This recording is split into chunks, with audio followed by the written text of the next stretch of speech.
Is this thing on? Okay. Good morning. Okay, folks, I think we're going to get started here a few minutes late. Just want to make sure everyone was here that wanted to be here. This is being live streamed as well, so if you have questions, just hold those till the end, and then we'll pass around the mic so everybody at home can also hear. And then, as always, we have leaders throughout the day, so you can always pull us aside separately if you have like a more individual question to ask. And so, welcome to Family Weekend Presentation 2026. Today, there's just two speakers. It's myself and our Senior Director of Mission and Values, Mario Dielka. That's me. And so for the last few years, I've kind of used this slide to talk about currently the state of St. Coletta when it comes to the corporate structure, and then kind of where we're going in the future. And so as it still stands, the Sisters are the legal governing body of St. Coletta, Wisconsin. Underneath that, we have two separate corporations. One is St. Coletta of Wisconsin, and the other one is the foundation. And underneath those are both driven by the vision and the mission of the board of directors and their subcommittees. And then under St. Coletta of Wisconsin, we do have 3 HUD corporations that represent 8 of our homes here in Jefferson. So kind of an update on the PJP. We are still waiting from the Vatican to get that approval. And the PJP, as a reminder, is really that group that will take over for the sisters as they divest. We do have 2 individuals that are on that board or on that group that will represent St. Coletta. So we have Konstantin Stamatilakis, who's here with us. He's a dad of someone we serve and also one of our former board members. And then Joe Duffy, who's a former foundation chair for our board. He's also going to be sitting on there. And so every year I've kind of stood up here and said, a year from now, we'll probably be moving toward it. And Konstantin's shaking his head. And I'm going to say the same thing, that hopefully a year from now we'll be advancing kind of into this PJP structure. Switching gears to financials, so we had a decent year. One of the main things is that we did receive increased rates that we did not budget for. And so on that budget line for revenue, we saw a pretty good excess that we weren't necessarily expecting, but we were hoping for. And so we were better on budget on revenue. When it came to expenses, we definitely had some over budget items. Some of the challenges here, we did a lot of increases for staff. We've done incentives, bonuses, things like that. For benefits, we've had a significant amount of medical claims. And so if you don't know, St. Coletta is self-funded when it comes to our medical plan. It's extremely challenging. It's actually more expensive to be fully funded and go with a fully funded plan. And so we're still looking into options for this incoming year. We basically take on every $65,000, the first $65,000 of every single medical claim we have here at St. Coletta. And so we budgeted for higher, but unfortunately we saw even higher than that. So that's an area we're really focused on in the upcoming year. Supplies we went over, but not in a bad way. So we received a lot of restricted money this year, which was great. That's never budgeted when you give me $2,000 to buy a new refrigerator. So when I go to buy that new refrigerator, it hits the expense line, but yet we have a gift that covers that. So it's more overages from that than anything else. And then we did come under for equipment and furniture purchases. So overall, the net loss for operations this year was $3.5 million. That was against a budgeted 4.4, and so we actually came in a little bit better than what we were expecting. Development had a great year as well. We had almost $4 million in gifted money. And then really the bottom line is that we actually had a net gain of $2.2 million for the year versus a budgeted $1.2 million. So it wasn't a bad year. We're still working very hard on efficiencies, but overall, we're doing okay. When I look to next year, this coming fiscal year, there is going to be some challenges. And so how the Wisconsin budget cycle works for the revenue line, hi Jennifer, is that every 2 years we get some sort of increase or not if we're going to see something there for the next 2 years. And so we're coming due on that next budget. And the challenge there is, with everything that you hear in the news about Medicaid, the concern is that we just don't want to go backwards at this point. I think Jenny and myself are comfortable that if we see those rates stay the same for the next 2 years, but if we go backwards in time, that's really going to tax us. And so hopefully now that we've incorporated those budgets or those new rates, because we know they're going to fall in the budget, budget for this year.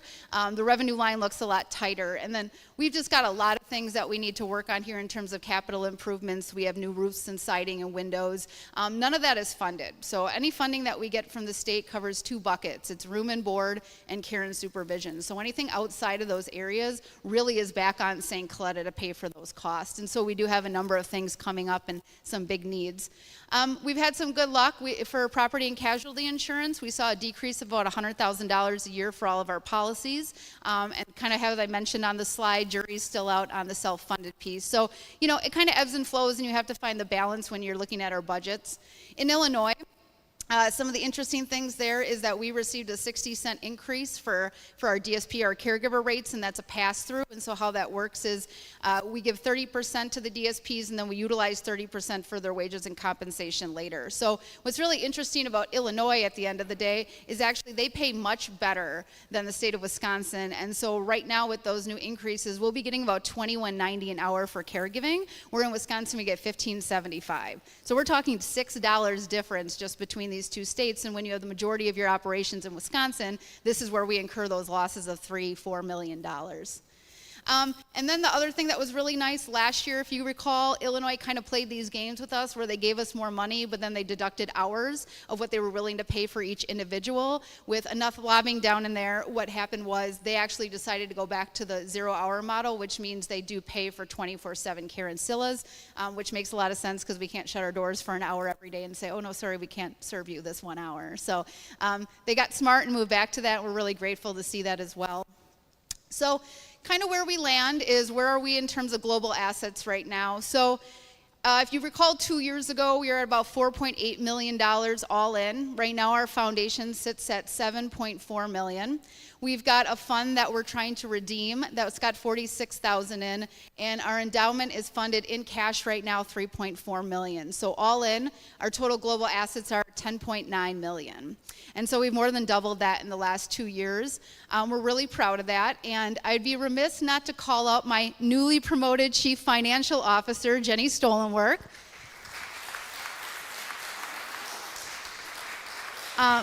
I give a lot of credit to Jenny and her team. Jenny's been here now going into 4 years. She's an extremely strong leader. I don't worry about that side of the house at all. She's excellent at what she does. Her team is excellent.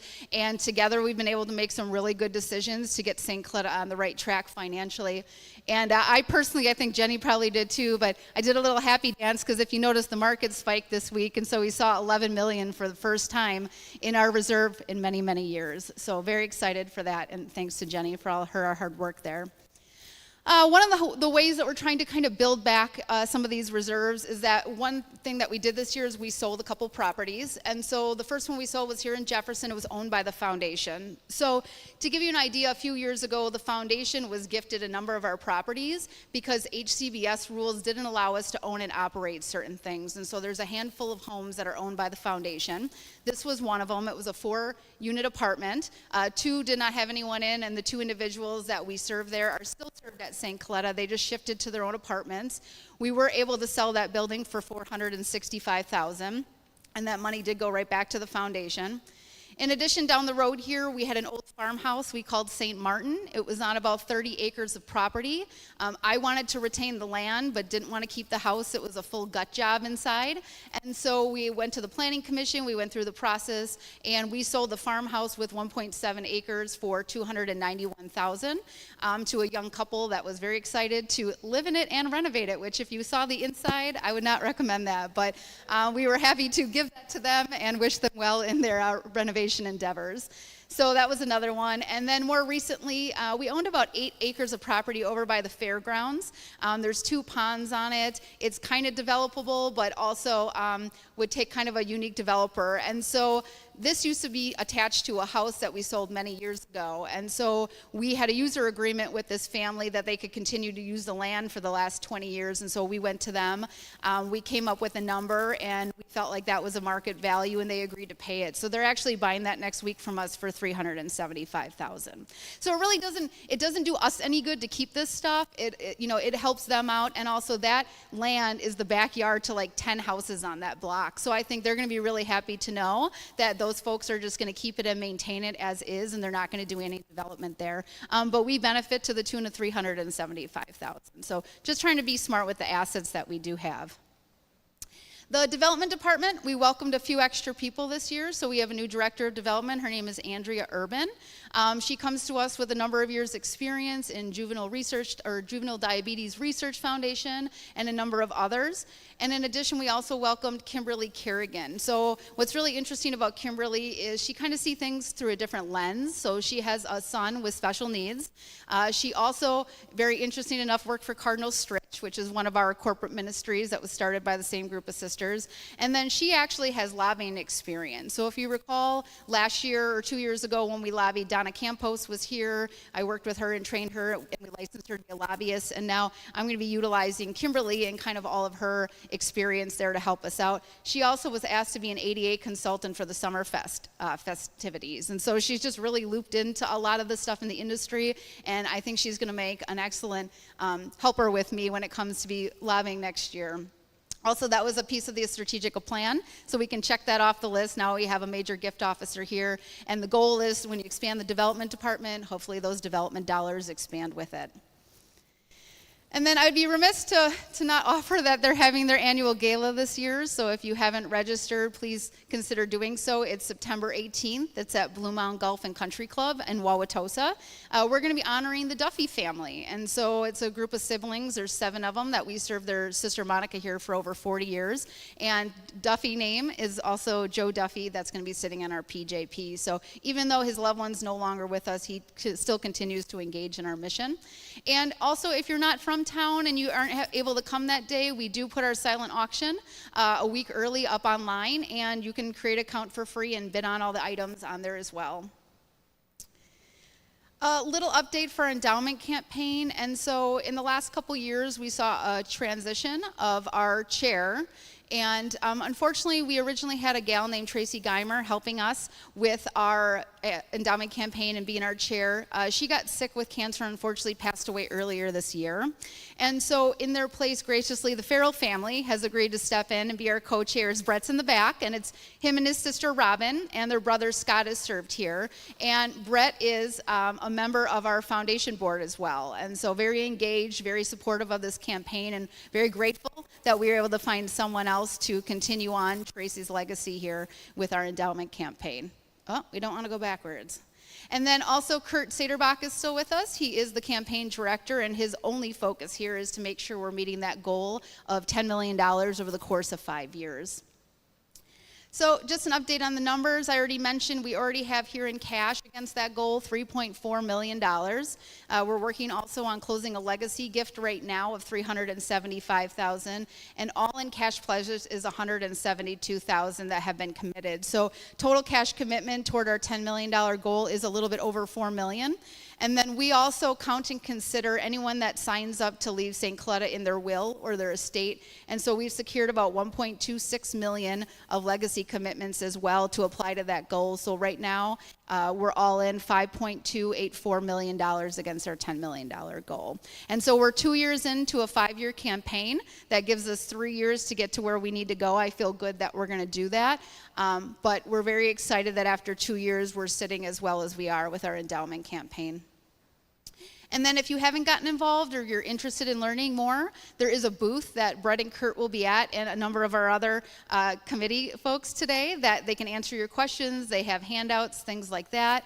We're also going to be hosting at Blue Mound Golf and Country Club on the 29th of September a planned giving luncheon. So if you just don't know where to start, or you haven't really looked at that your will or your trusts in a while, there's an opportunity to have those conversations, get a free lunch, and just learn more about what that would look like in the future of St. Coletta. And then if you've already signed up to be a part of our Legacy Society, we're actually having a housewarming event for Sister Grace. I saw you here somewhere. And that's on October 24th at the Mother House as well. So once you become a part of that Legacy Society, there's lots of other invites and engagement opportunities you have in the future here. Switching gears a little, so the strategic plan, this was new of last year, and we kind of talked last year about how it's really defined into 4 different pillars of people, programs, financial, stewardship, and spirituality. So just to provide a few updates there, we're always looking to improve communications. That's just one thing internally and externally that we continue to try and build momentum on. One of the things we did this year is we had an all-staff survey, so we're trying to get more consistent of when we do those. And so we had one this year, and 167 people participated, which was the largest group. We're definitely rolling out some things based on their feedback, and it's just nice to see them have the opportunity to let us know what they need from us. We started hosting town hall meetings, both in October and March in each of our locations, giving you guys as guardians and families just the opportunity to come listen to kind of a brief State of the Union, but also have a chance to talk to leadership and ask questions about what's on your mind as well. And then we're creating and launching an anonymous feedback portal that's for internally for our staff to give us, again, another opportunity to hear what they need just to make sure they feel supported. When it comes to training and leader development, we've been working really hard on this area, and so we have both quarterly and monthly meetings with staff. The focuses change each month, but really focuses on teaching leaders to be leaders and some of those skills beyond just the logistics of their actual jobs. We had promoted Carrie Fox. I just saw her peeking out from the windows out there. Carrie Fox was our Director of Case Management. There she is. And we recently created the Director of Care Coordination role. And what that really is meant to do is to bridge the gap between a lot of our departments and make sure that we're communicating well, that we're solving issues as a team, and that we're all on the same page about the vision and the future of St. Coletta. And then they also have developed their own optimizers group, our directors, which sit down as well and kind of talk through some of the challenges. Recently, one of the solutions, or the challenges I should say, we noted is that when we have a manager leave one of our houses, there's a lot of loose ends. And so the optimizers has developed basically a checklist to go in there and get that house to that baseline standard so that the next manager comes in and doesn't feel overwhelmed by all these loose ends that weren't tied up before they came. And so these are just some of the ideas we're trying to work on to make sure, again, that especially in our residential team, that they're feeling supported. And then as a senior leader team, we did some of our own team building activities this year. Has anyone heard of Clifton Strengths Assessments? It's a whole couple nods. It's a really interesting process. You go through, and as an individual, you answer a bunch of questions. The output is where your strengths are and where some, maybe we don't call them weaknesses here, we call them developmental opportunities, but where some areas of improvement are. And then you learn about yourself, but then we also got together as a group and we talked about what it looks like as a team and where our strengths lie and where we really need to focus on our energy. So we did a lot of that this year as well. And then in the strategic plan, we also want to make sure that we're always operating with a positive culture here, which it's hard work. There's a burnout factor that comes with all of these roles, and so making sure that people feel good about coming to their jobs each day. And so in all staff meetings, this was just a meeting or a slide that I use in our all staff meetings, really some of the things that we're trying to do to support our staff better. We've invested in Calm Health, which some of you might recognize this. It's just a standard app that anyone can get, but they have a business side, and it offers different professional development courses, meditation, weight management programs, kind of you name it. And so for everyone in the organization, we did 2 years we invested in this app, and what I like about it is it actually comes with a code that if you want to give it to 4 other people in your life as well, you can. And so we're trying to be supportive, not just to the people who take our self-funded medical insurance, but also to all of our staff, knowing that these things are important. We also switched from Teladoc to Recuro Health, and so I think a lot of us are familiar with Teladoc. It's just you call, you talk to a random physician, he sends over a script, you move on with your life. The one thing about Recuro that we really liked is a lot of people and a lot of staff members told us that they really wanted more mental health counseling. They want to be able to talk through some of the challenges, the heartbreak with losing people, things like that. And so what I liked about Recuro and why we switched is not only does it offer those Teladoc features, but you can actually talk to a mental health counselor. And this is all free of charge within the system. We just pay per employee. It costs the staff nothing. And additionally, if I talk to someone I really like, the next time I call in, I can talk to that same person and request that same provider. So just things that we're really investing our energy and researching in to make sure that staff, again, feel supported. And then the last thing we rolled out was something we called the Hearts of Gold Initiative. And it was, if I can advance my slide, what it is, it was actually a very tangible thing that we could do. Hold on, back it up.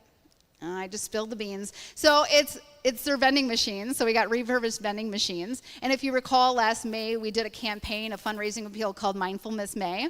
And all of you supported it to the level of $25,000. And so what we did is we went out, we bought refurbished vending machines, and they don't accept money, they accept gold coins, and we stocked them full of things, like little tchotchkes, spa items, snacks, you name it. And leaders have access all the time to these gold coins, and when they're having a bad day or they've done something good or they just need a pick-me-up, the leader can go ahead and hand out these gold coins, and they can come to campus or any of our locations and go treat themselves to something fun.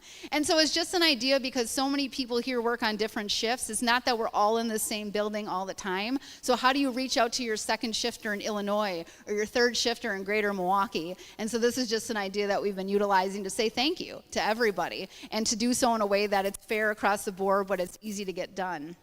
And that is, fun facts, the people that you see in this photo. Oh, my slide's not moving, of course. So the people you see, this is Dan Golson, he's our director of nursing, and Celia, who works in our recreation department here in Jefferson.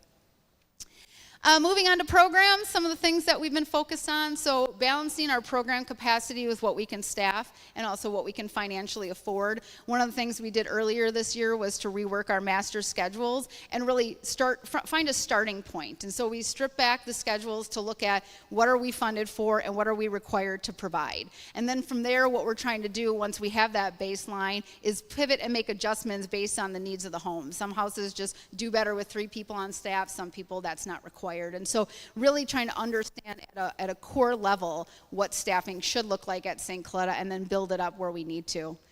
We're also actively doing a thorough review of our homes and programs, understanding what is accessible, what's not, what makes sense, what continues to not, do well, what's really doing great, and just making sure we have a clear picture of all of our home inventory and our programs.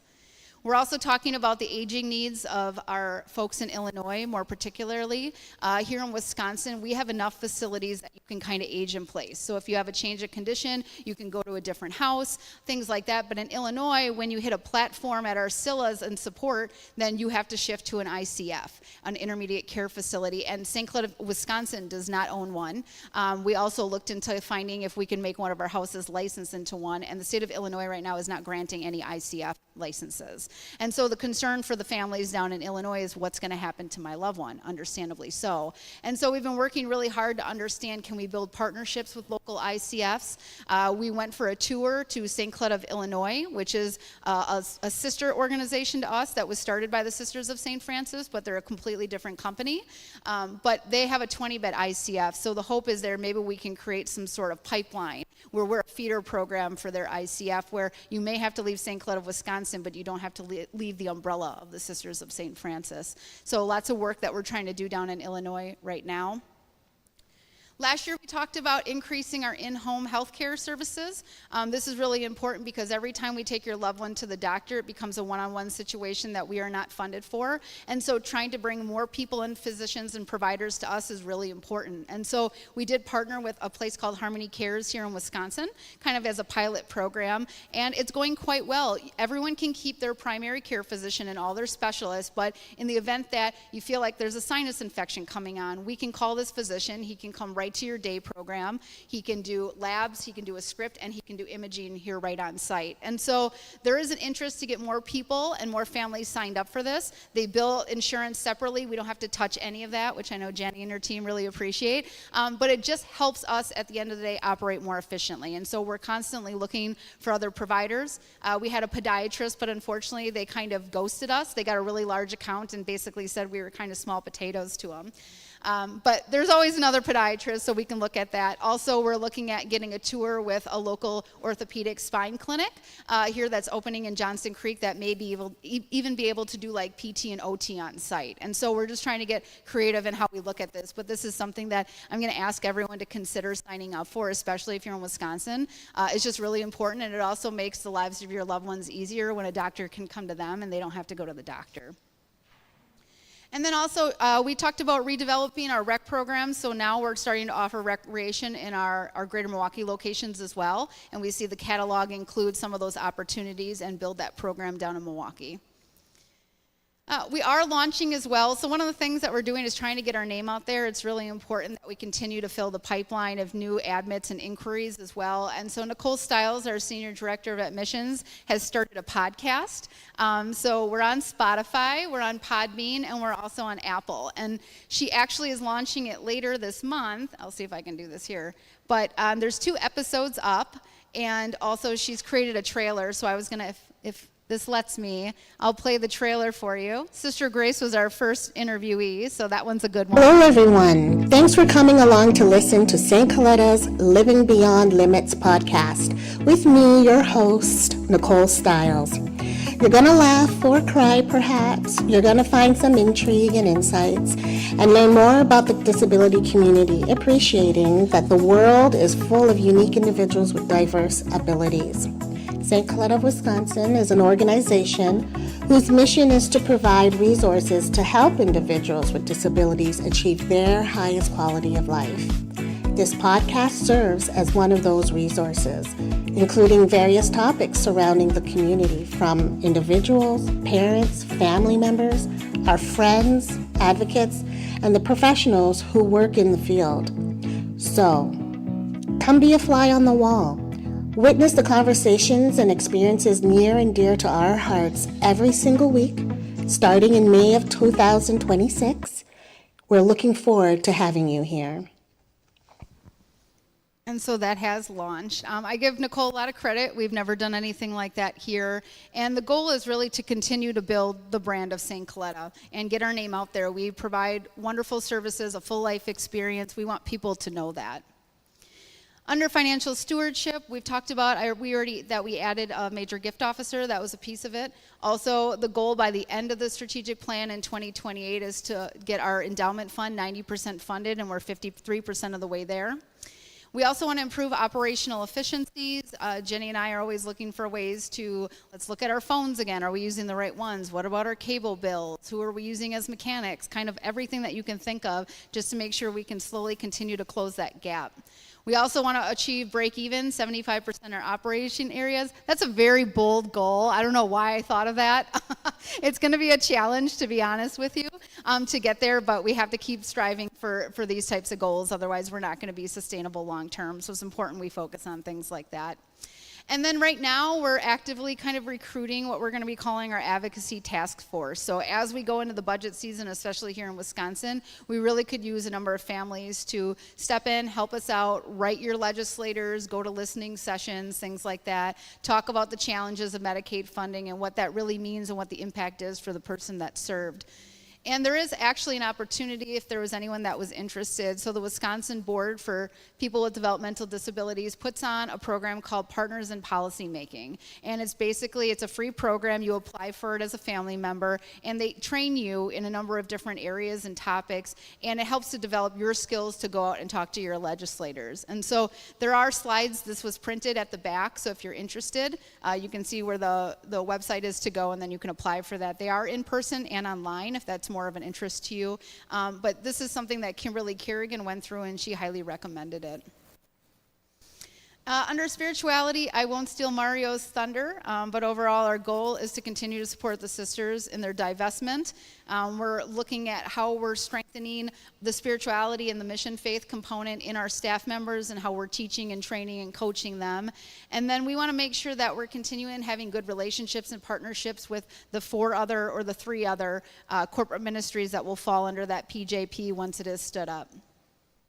Okay, switching gears now. We're going to talk a little bit about operations. It's a little bit hard to read, but it's our organizational chart. Many of you know that we recently saw the departure of our Vice President of Residential. I feel like this gives us a really good opportunity to look at our future and consider what that structure might look like. And so anything that you see in blue is things that I oversee. So there's kind of one side of the house.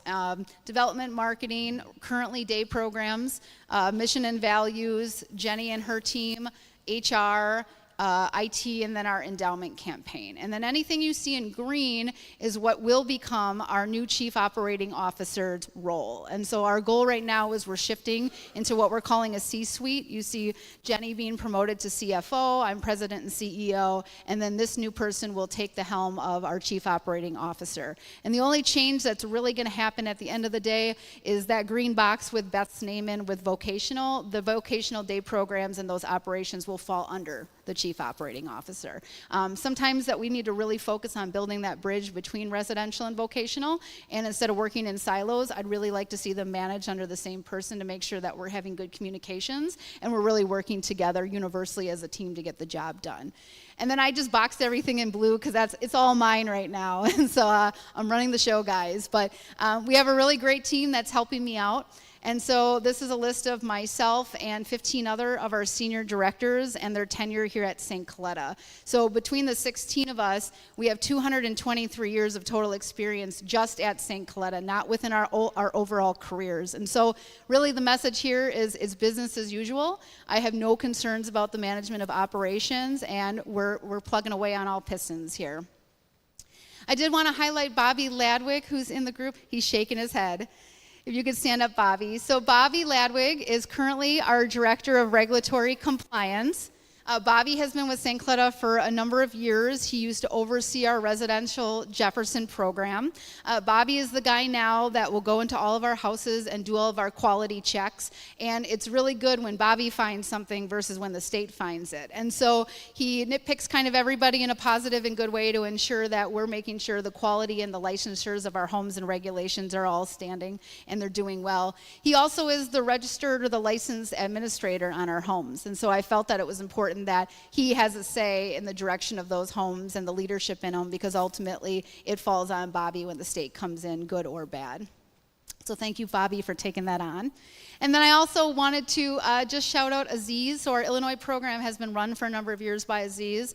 He's been with us since 2012. He's recently moved into kind of an official title of Illinois Regional Director, which really allows both him to oversee that vocational and that residential piece in Illinois. Him and his team do a great job down there, and just very grateful to him for his efforts to keep things going. So where are we going to find this wonderful Chief Operating Officer? I've actually decided that it was really important to get this done and do it right. And so I actually enlisted Spano Pratt. They're an executive search firm out of Milwaukee, and they do these kind of recruitments all the time. And so we are going to be working with them for the next few months. The first phase in all this is they did discovery interviews with a select group of stakeholders to really understand the kind of organization St. Coletta is and the kind of person that would be right for this role. And with all that information, they create what they call kind of their recruitment marketing package. So it's really what they're going to be utilizing in the next month to start their outreach. And they do headhunt, they do recruit. They're basically almost like an attorney where they're on retainer, where we can also promote and look for people, but everyone goes through Spano Pratt to be vetted in the same process. And then really what it comes down to is they end up getting anywhere between 30 to 80 candidates, and they narrow that field down to 5. And then all of those 5 individuals come with a big, thick binder. They're fully vetted, and that's kind of when I take over and start doing my side of the interviews. And so most of the people you're finding for these roles are gainfully employed, and so it's probably going to take till, I would say, December until we select a candidate, make an offer, and most likely on their end, they're probably going to have to give about 4 weeks notice at least. And so I would expect that by January, our new COO will be here. And so we're really looking at kind of 2 areas. One, that all of this great knowledge and skills and experience comes with Regulations 83 and 88, the rules that guide our licensure houses, an understanding of residential, an understanding of vocational, but more importantly, an understanding of our mission. And I think that's the piece we're really looking for, is someone who can buy into what we do, engage with our loved ones, and really make sure at the end of the day that we're making good decisions based on that first and foremost. And so we're moving right along with that. I'm very comfortable with the group. They selected the person who leads this whole experience for us was the Chief Operating Officer for Lutheran Social Services. And so I feel like he really understands the kind of COO we're looking for, since he actually played that role in his own life for a number of years. And then some staffing, just an update on staffing for you, staffing by the numbers. And so in this last year, we have about 389 employees here at St. Coletta. You can see the breakdown between Wisconsin and Illinois, and then on our programs. The terms and hire, it's probably shocking to most of you, but really not shocking to us. That's normally what we see is we hire as many people as we term. And term could be they're resigning or we're having to make that tough call.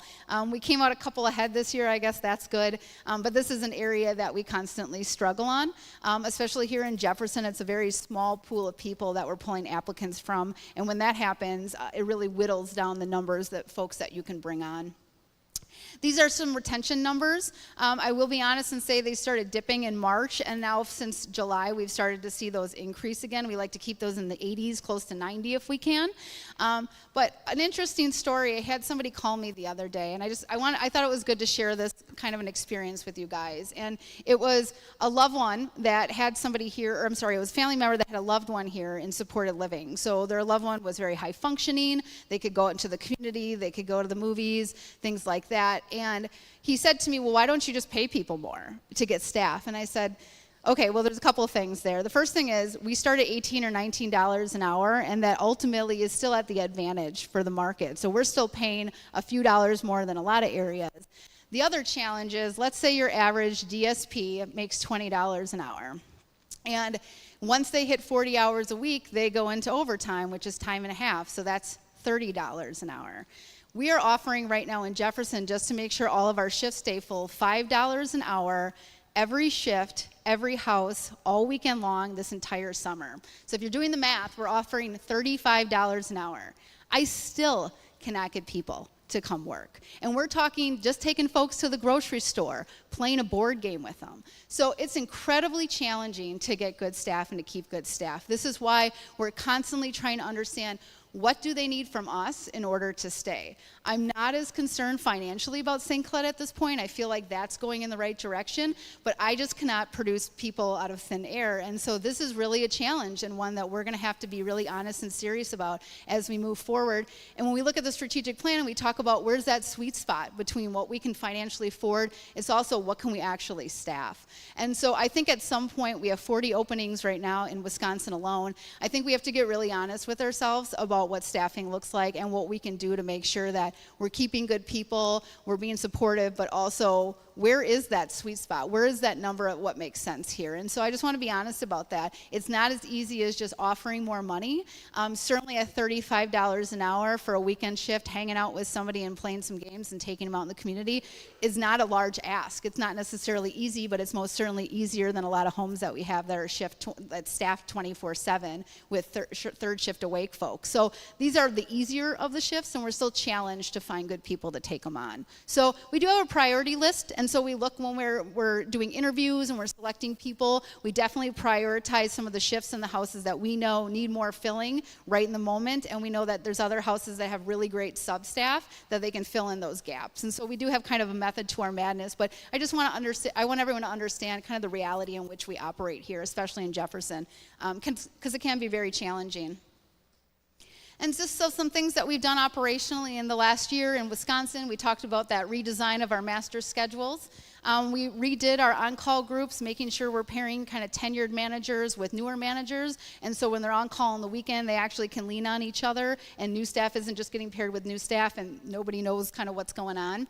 We talked about partnering with Harmony Cares, so we currently have 21 individuals being seen through that program. Again, please consider signing up for that. It really helps us and our staff at the end of the day to have access to that resource.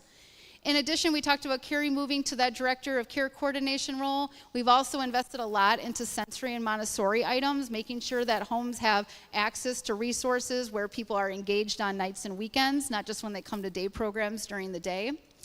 In Jefferson, we actually own a crosswalk here, and so we redid that recently, and we got all new lights. It was painted. We also have crossing flags. That's always been a challenge, that intersection.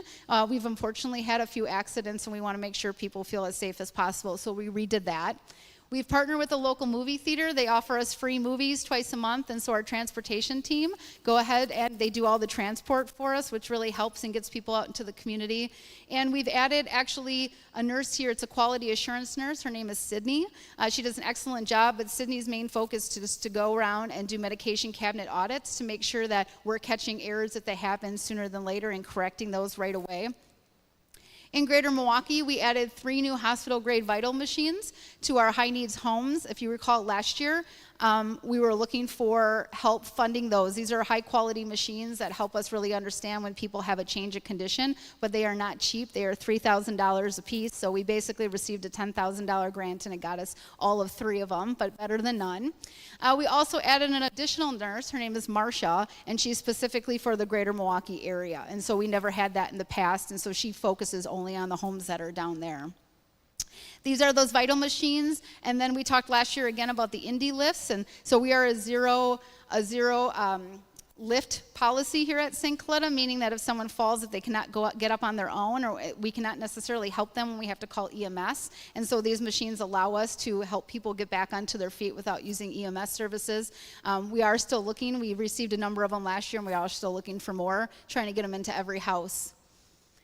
In Illinois, one of the things we did 2 years ago is move into a nice big building, but we needed a way to pay for that. And so we were very fortunate that we've reached those census goals, that it's more than breaking even at this point. So it was good. It was a good move. And we're up to 33 in that area. We also did a number of capital improvement projects in Illinois as well. The challenge with those houses are we purchased those, a lot of them in the early 2000s where kids were young and everyone could move. And as we get older, our knees start getting achy. We don't want to do stairs anymore. And so we're trying to keep them and maintain them and make sure that they're as ADA accessible as possible. But unfortunately, some of our houses down there have 2 or 3 sets of stairs, which is making it really hard on our aging folks. For regulatory compliance, we had 7 site-free surveys this year in Wisconsin. In Illinois, they received something called a bulk survey, and we received 90% compliance rate, which is very good. In admissions, our admission team is rocking and rolling. We had last year, if you recall, about 15 openings throughout the organization. GMA is currently full. Jefferson has 3, and 2 of those are on hold in houses that have just received new managers, so we're not going to inundate a new manager with a brand new person. They have a lot to learn anyways, and so there's literally only 1 vacancy here in Jefferson. And then in Illinois, we have 5 with 1 pending, and so this is the lowest number of vacancies we've seen in a while. We do have a wait list, which is nice, but sometimes the people on the wait list don't match necessarily the opening, whether it's an all-female house or all-male house. They might have to be a certain age to live there, things like that. And so we're actively building a wait list, which is nice to see. In transportation, they really focus on providing a lot of new services. So sometimes when they're not transporting people from residential to vocational programs or back home at the end of the day, there's some downtime. So transportation's been really smart about how can we help the houses if we're just kind of sitting around all day. So they're making sure that we have a program that if you're a manager, you can request, like, could you go get my groceries for me at Walmart at 2? We sure can. We've got time. And so transportation is even assisting even deeper into our operations than before, just making sure that, again, everybody, all hands on deck, and we're all staying busy. We have 86 vehicles right now. I know my transportation director would like 100. We can all dream big, but they are about the average age about 11, and so we know in this next couple of years we're going to have to start replacing a lot of those. In maintenance, they completed over 50 large capital projects throughout the whole organization. IT rolled out what we have here is an internal program we call PAR-TRACK, and it started initially as basically a school project for our director of IT while he was going through school, and it tracks census, and so we can compare that to billing, who is here, who is not, but he's also used AI this year quite a bit to add on additional modules. So what we envision PAR-TRACK becoming over time, and this is in our strategic plan, is a dashboard that family members can log into. It's my dream here at St. Coletta that we have almost like an Epic MyChart system where you can go in, you can see medical appointment notes, you can pay for recreational activities, you can track your loved one. Not like physically track, but just like track their information. And Tim, we're lucky enough that has built this program that eventually over time we're going to be able to have that module. And so you guys will have a login at some point in time. You'll be able to log in and have kind of instant access to a lot of information. So that is at the very end of our strategic plan. We gave ourselves the full 3 years, so 2028, because it is such a big undertaking, but that ultimately is where we want to go here. Our senior leaders, I talked about all the teamwork building and just kind of the development of our leaders already. Also, I implemented what I call core manuals, and this is really a very large packet of information we're asking all directors to fill out in event there is a change, a promotion, something like that, because your job description only says so much, right? There's lots of things listed on our job descriptions, but there's even more that we do that's not listed. So really, when we have a change of hand, we want to make sure that incoming person has a lot of information. What kind of stakeholders do you talk to? What kind of meetings are you involved with? What decisions are you responsible for making? What are your departmental policies? All of this information. And so it's kind of building a succession plan here. So if leadership is turned over, somebody leaves, they get promoted, there's basically kind of a guidebook that can be handed off to the next person. Instead of a lot of question marks, there's a lot of answers there. And then our board of directors, we continue to grow them. In the last year, we've added 6 new members to the Wisconsin Inc. Board. People such as the CFO of Wisconsin's Medical College, the senior risk manager for the Milwaukee Brewers. We've got some really great people that are standing behind us and helping to make strong decisions here. And we also added 3 additional people to our foundation board that have very strong financial backgrounds. So I've been trying very hard to find good people that care about the mission, that bring a lot of value. And so I'm really excited to kind of see the growth that our board's taken in the last number of years. So looking ahead for this next coming year, one of our big goals, obviously, is to find that new chief operating officer. We're also prioritizing and investing in training, making sure our leaders not only went through training, but they understood it. They feel good about it. If they have questions, they have resources to lean on, things like that. We're also doing things like focusing on Illinois. We always talk about if there is no head in the bed, that's a significant loss. And now you see that Illinois pays much better, $1 an hour. So actually a lot of our Illinois program subsidizes our administration and our Wisconsin operation. So it's a really important piece of what we do here, that we fill those vacancies. We're also going to continue to expand those on-site providers, ensuring that more people are coming to us so less people have to go out for those medical appointments in the community. We want to continue to build on communications. I know that can be a challenge. You know, we're not a perfect organization, and so we want to make sure that we're trying to do right, that families are informed of management changes or leader changes in the house. You know who's on staff for certain shifts, things like that. And then ultimately, we want to just remain mindful and keep the individuals that we support at the center of every decision, every initiative, and every investment we make, because ultimately, they are the reason we're here, and we're so grateful for that. So, having said that, I just want to thank you all for being here, for supporting the mission. It's really important to us. We cannot do this without you, and just grateful for everything. So thank you so much. And without further ado, I'll give it to Mario. Thank you.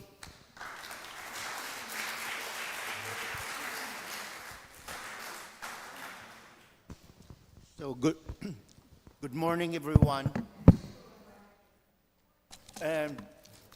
In accordance to our Franciscan tradition, we all know that St. Colata do not just provide service.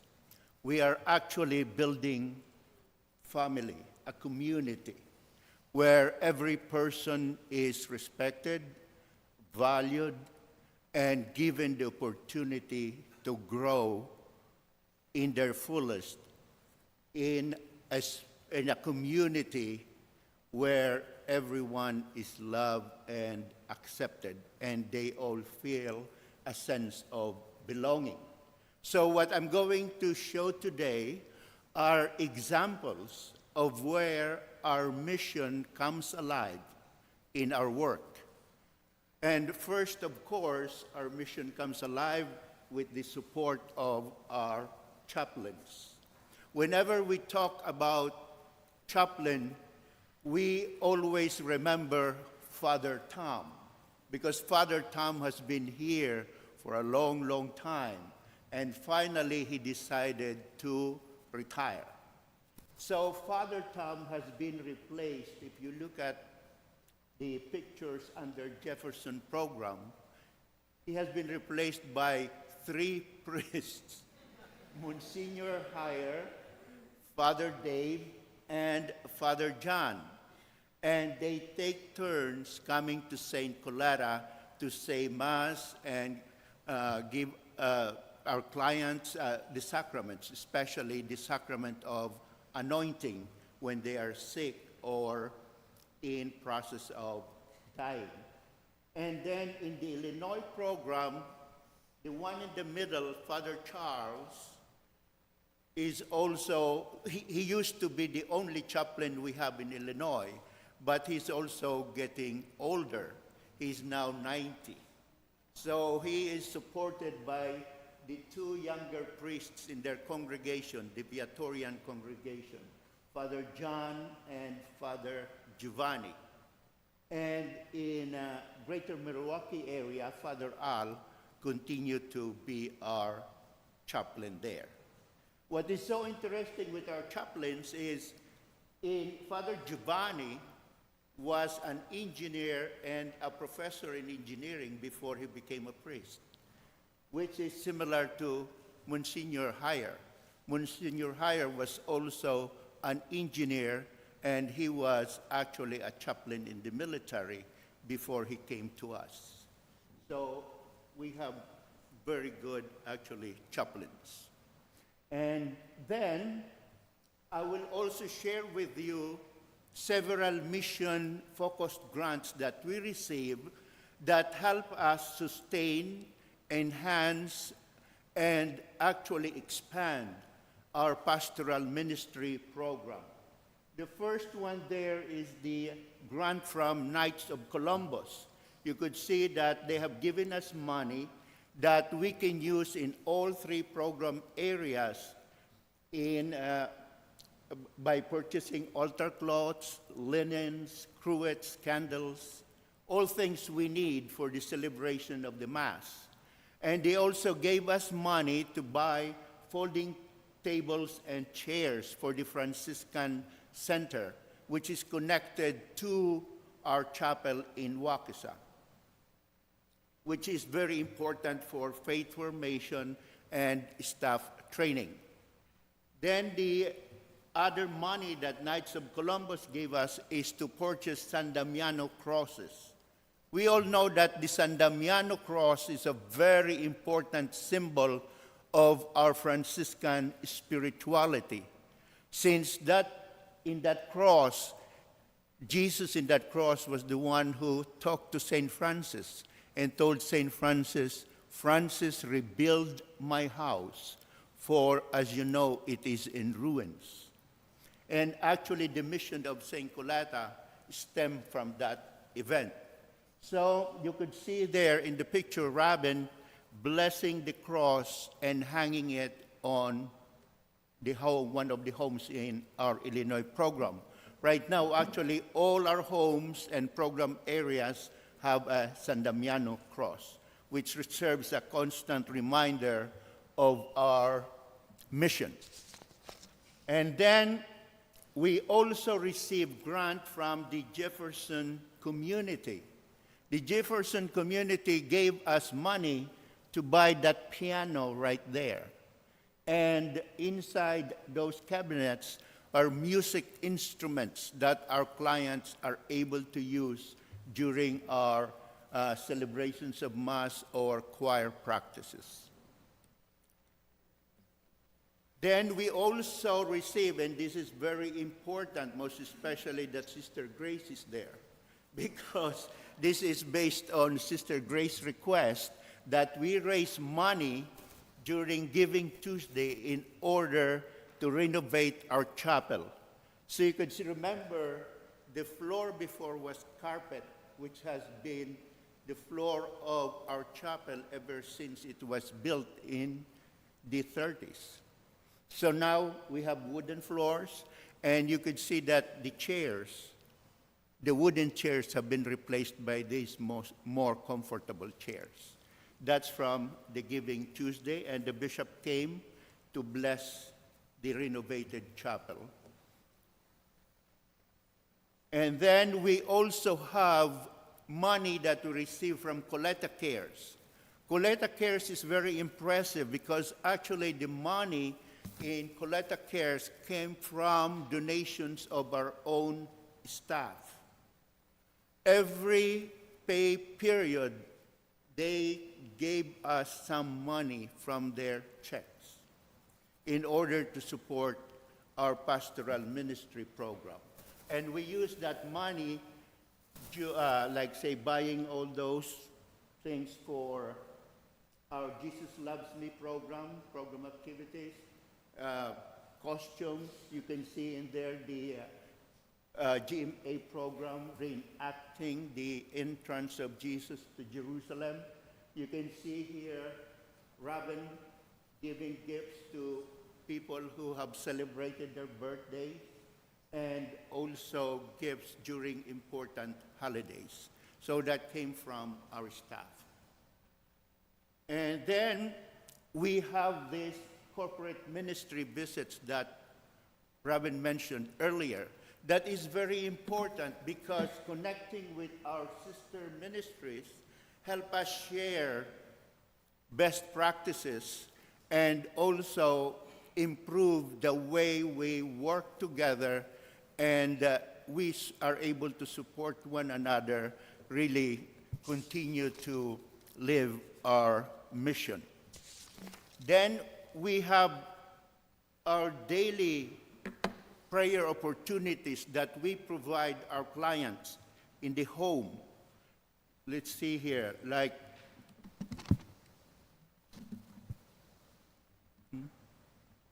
I'm not able to. Actually, these are video tape. I'm not able to.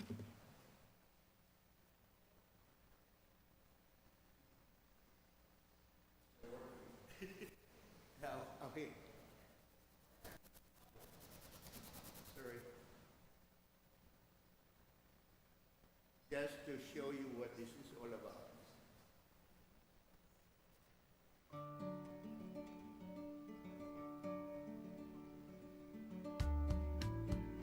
Good morning, everyone. Did you sleep well last night? Today is a special day, so let's take a moment to smile and pray to our good and loving God together. Dear God, thank you for this new day. Thank you for the people I care about. Thank you for this food we're about to eat. Please help me today to be kind, patient, and do my best. When I feel happy, I will say thank you. When I feel sad or upset, I will remember you are with me. Bless my family, my friends, and everyone around me. Help me to share kindness, laughter, and love. I know you love me, and I love you too. Amen. So we send this out to all our homes and program areas to give staff sort of like a way to lead prayers by just clicking this prayer that we videotape. Then we also have our Jesus Loves Me program, which continues to be very popular and meaningful to our clients. Then we have a Bible reflection group. Actually, our Bible reflection group was established because of Mike. Mike is that person in wheelchair, and he passed away like 2-3 months ago. But those Bibles were donated to us by our local parish. And then we have, of course, our St. Francis Feast Day celebrations. And we celebrate usually the Transitus, or the day before St. Francis passed away. And then on the day of St. Francis Feast Day, we have the blessing of animals. So you can see there we bless different kinds of animals. We have dog, cats, fish, and stuffed animals. The stuffed animals is given by Robin to all our clients, for them to have actually a memorabilia of the feast day of St. Francis. Then we celebrated the 800th anniversary of the Canticle of Preachers. The Canticle of Preachers was written by St. Francis of Assisi after he received the stigmata. So this is a Franciscan vision of the interconnectivity of all creation. So we celebrated that at our Waukesha, our GMA chapel, with Father Al presiding. Then the Assisi pilgrimage, which is also a very important component of the benefits that we provide our staff. Every year we send 4 people to Assisi in order for them to experience the place where St. Francis and St. Clare lived, and then deepen their commitment to our mission so that when they come back, they will be able to share that with other staff. And then when they come back, they also bring with them holy water that they get from all the churches they visited in Assisi and in Rome. And when we reopen our fountain, we mix that with the water in the fountain as a symbol of our Franciscan heritage.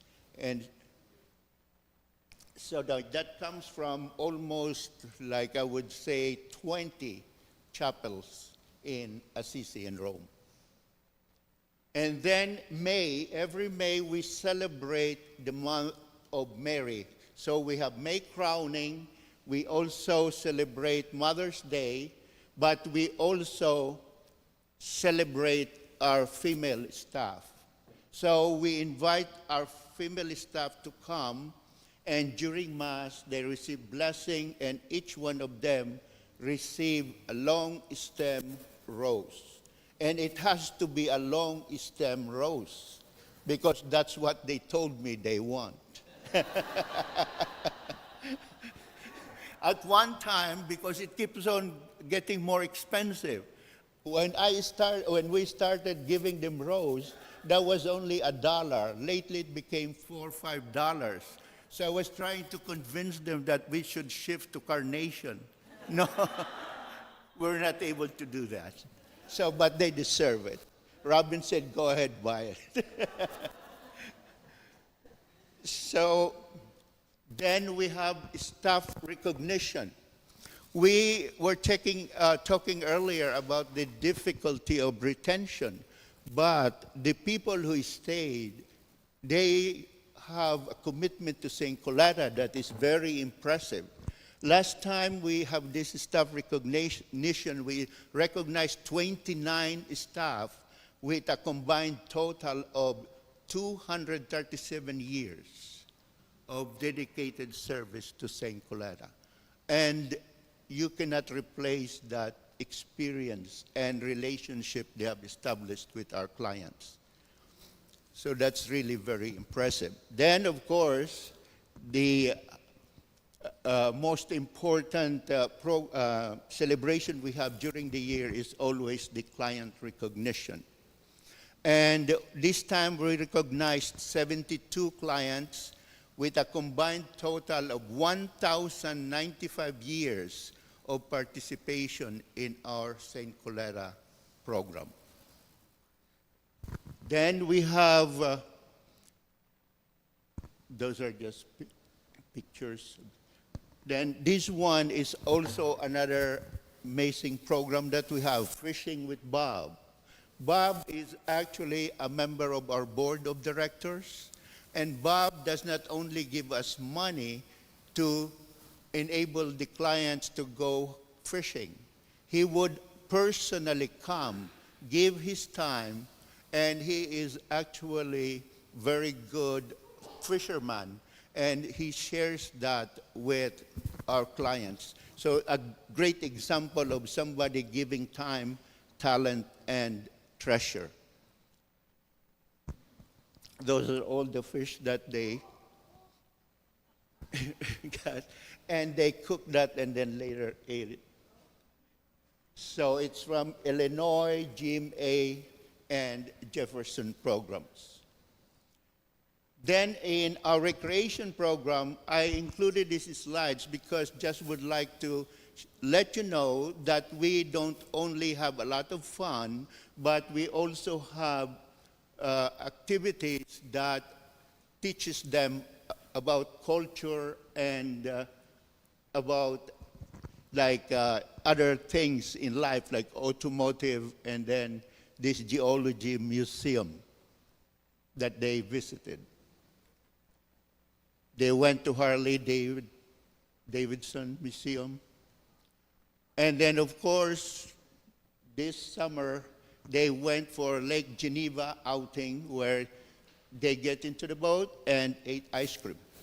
So they have a lot of fun there. Yes, and Robin mentioned about the expansion of our recreation program to the GMA area, and these are all the activities that we have offered them for the past 6 months, and the future classes that is going to start in September.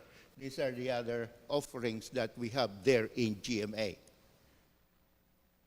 Special Olympics, that's also something very important to our clients. And before actually they would go for competition, either state or regional, we always have a prayer service where we bless them and we pray that they be safe in their travels and during competition. So you see there how many ribbons they received from the basketball competitions they went to. Then they also went to bocce tournament, regional track meet.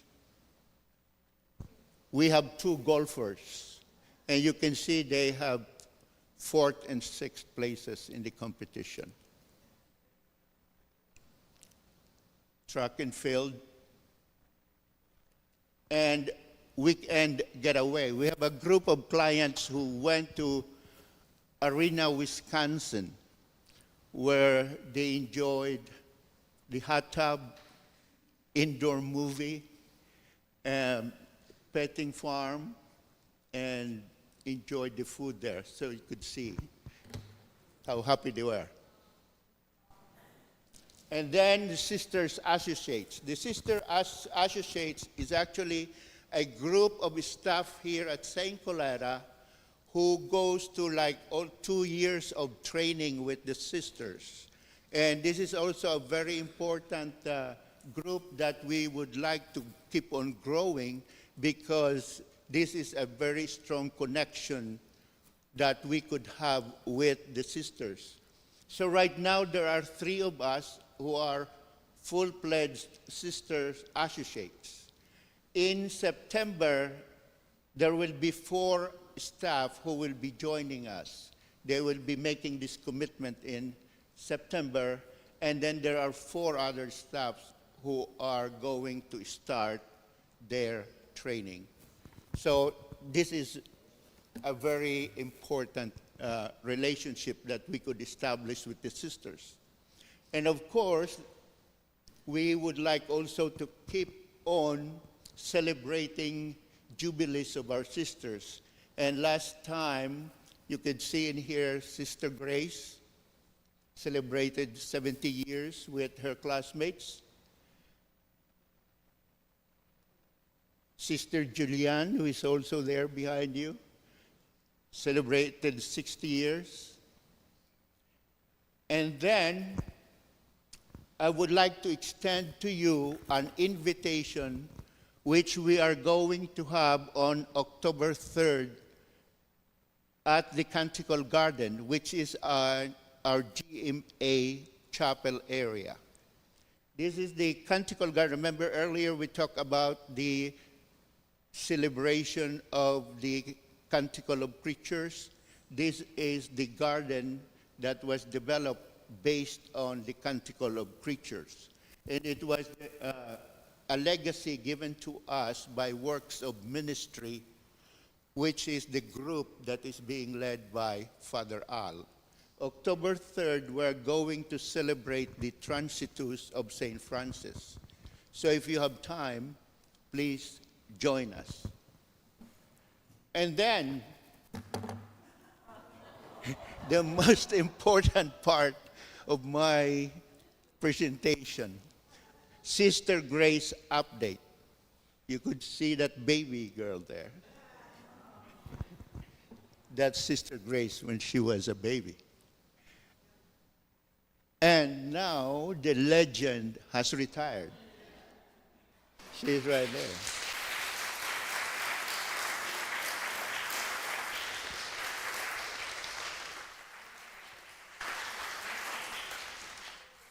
But before she retired, we celebrated her 70th religious profession anniversary. We dedicated our archive room to Sister Grace because Sister Grace is actually the living bridge between our past and our present. So the archive room, which contains history of St. Coletta, is named after her, the Sister Grace Archive Room. And then we celebrated her 90th birthday. And who from among us who has celebrated a birthday was given by the mayor of your town a day in your honor? So the mayor of Jefferson came to declare October 14th, sister, your birthday? 11th, October 11th. The mayor of Jefferson proclaimed October 11th as Sister Grace Day in Jefferson. And we did not stop there. You could see on that far right side of the picture that Sister Grace proclaiming on with the parade. And the parade started. So you could see in here clients and the staff lining up the sides of the road in front of us for the parade. And Miss Piggy actually was the marshal of the parade, followed by this mother and daughter on their horses. And then we even have the ambulance blaring. And then we have staff and clients following that. And we have the police.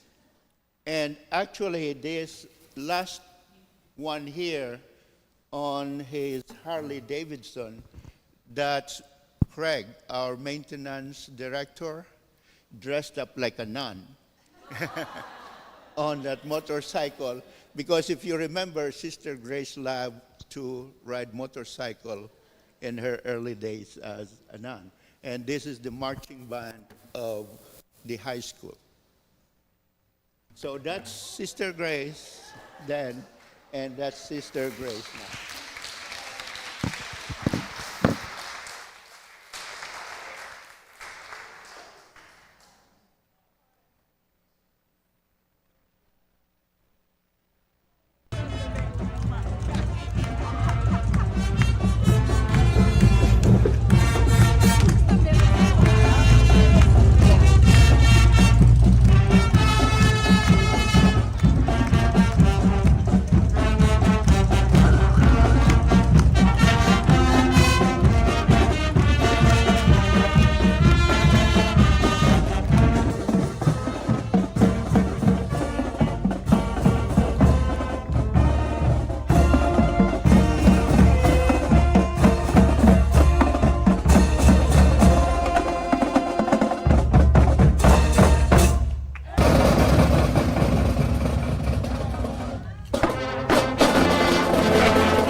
Thank you all for coming.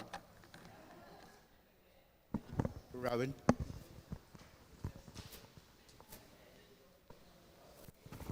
We sure do know how to have a good time here at St. Coletta. Any questions that you have kind of for the group? Otherwise, we can find you at the picnic or you can stop us at any point. Okay, well, have a great time. Thanks for coming again today.